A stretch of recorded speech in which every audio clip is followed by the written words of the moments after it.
He must be the most popular leader on earth at the moment, and he is winning his personal public relations duel with President Putin hands down. Putin angry and scowling and reluctant to leave the Kremlin, Zelensky making trips to newly liberated towns. He is even showing sympathy for the young Russian conscripts who are sent to fight in Ukraine, saying to me, without weapons and body armor, just cannon fodder. I wondered if his very public refusal to consider negotiating with Vladimir Putin was a signal to other Russian political leaders that if they wanted to end the war they would have to push Putin aside. After speaking to him about it, I decided not.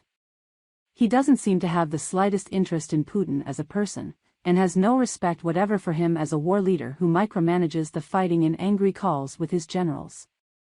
Did he care if Vladimir Putin fell from power? I asked.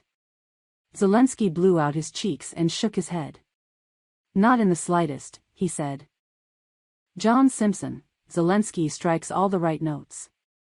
It's always a temptation to see great wars as a clash between individuals, Napoleon against Wellington, Churchill against Hitler, but it's usually a mistake.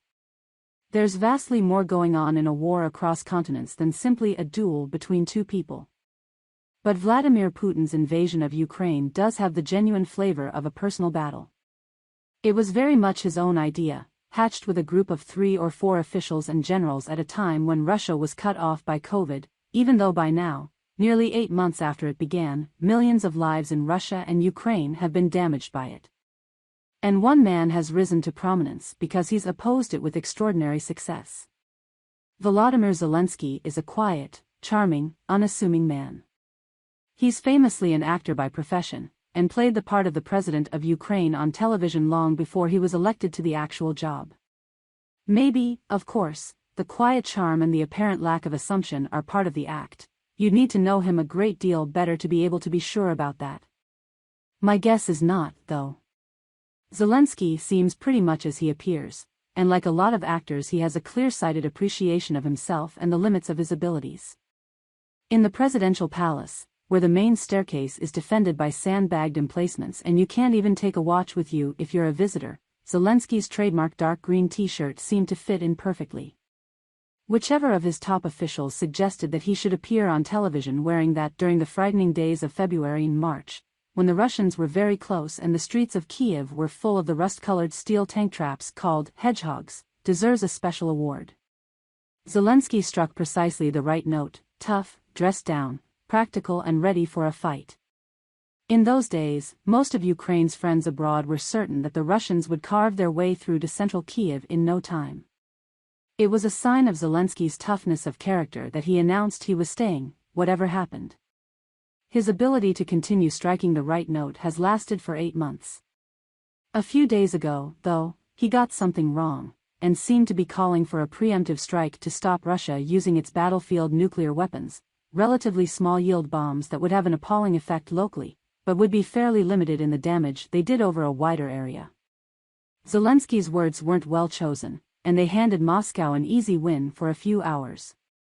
When I interviewed him, he was sufficiently anxious to dampen down the criticism by making his defense in English.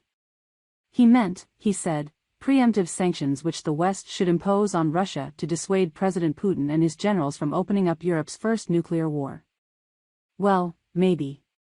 We're not terrorists, he said when I questioned him about this, and that opened up another question. The New York Times has suggested the U.S. now believe that Ukrainian agents were responsible for the car bomb in Moscow last August which killed the ultra-conservative television reporter Daria Dugina, and may have been intended for her equally extreme father, who used to be close to Putin. Zelensky insisted that his government had absolutely nothing to do with it. Of course he would. Yet there are plenty of presidents and prime ministers who would turn vicious if you asked them questions like this. Not Volodymyr Zelensky. He stays calm and surprisingly warm. He's a great deal better at talking about emotions and the effects of the war on ordinary people than he is about detailed questions of policy, but that's part of the reason for his enormous success, not just in Ukraine but around the world.